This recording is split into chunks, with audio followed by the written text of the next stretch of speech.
J'ai vu que dans le boîtier, il y a un ventilateur qui a été modifié.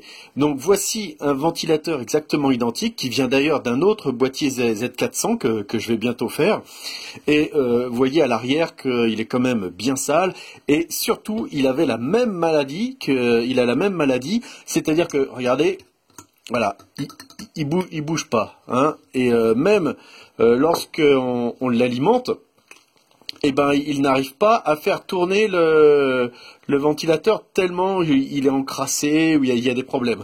Alors j'ai essayé de le démonter, de le nettoyer, mais ça n'a pas marché. Un ventilateur qui normalement fonctionne, vous voyez, ça doit tourner comme ça.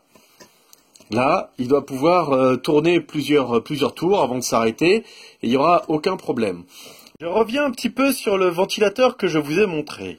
La première fois, j'ai essayé de trouver une solution et je n'ai pas trouvé de solution, donc j'avais coupé ici, là-bas et là, et j'avais mis à la place ce type de ventilateur. Donc là, comme je l'avais démonté déjà une première fois, je l'avais complètement démonté, je me suis dit, tiens, si ça se trouve, en mettant de l'huile dans l'axe, ça pourra changer. Donc vous voyez qu'il est encore un petit peu sale, donc ce que je vais faire, voilà. Je vais le nettoyer là. Voilà, ça sera déjà un petit peu plus propre. Donc, voilà, je rajuste. Donc ici, j'ai fait un trou. Vous voyez, j'ai utilisé des forêts.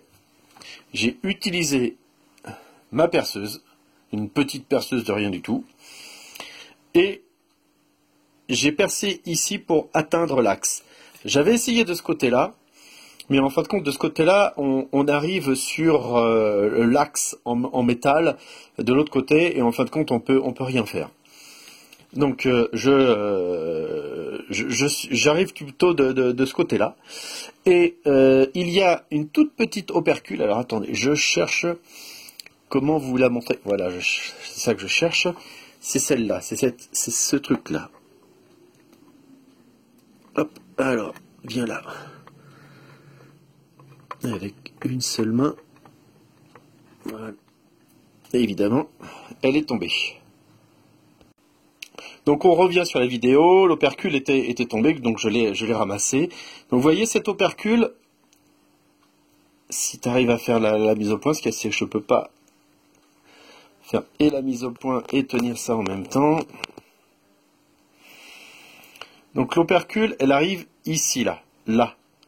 Donc vous voyez, il y a même une trace où j'ai commencé un petit peu à percer et je me suis aperçu qu'il y avait quelque chose qui n'allait pas. Et donc c'est une opercule que j'ai retirée. Et ensuite on voit bien l'axe. J'ai mis de l'huile à l'intérieur. Et maintenant vous allez voir que ça tourne déjà nettement mieux qu'au début. Rappelez-vous, au début ça faisait ça, c'était bloqué tout de suite. Donc là,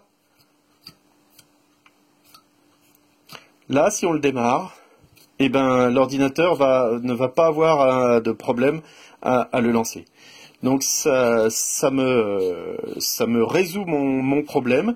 Je vais remettre encore un petit peu d'huile. Ça résout mon problème, sachant que je n'ai pas de ventilateur comme ça, qu'il faut que je les achète, et que ce sont des modèles spécifiques pour les Z400 avec quatre broches là.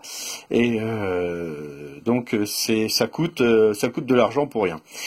Donc là, je l'ai remonté. Vous voyez que là, c'est déjà... faut que c'est mon doigt qui coince à chaque fois. Vous voyez que c'est plus du tout pareil. Hein. Ça marche nettement mieux. Et tout ça, c'est parce que je lui ai mis... c'est parce que je l'ai percé ici, je lui ai mis de l'huile, je l'ai bien fait tourner longtemps. D'ailleurs, je vous donne une astuce, tiens, si vous voulez le faire tourner, regardez ce que je vais faire. Je vais prendre l'aspirateur.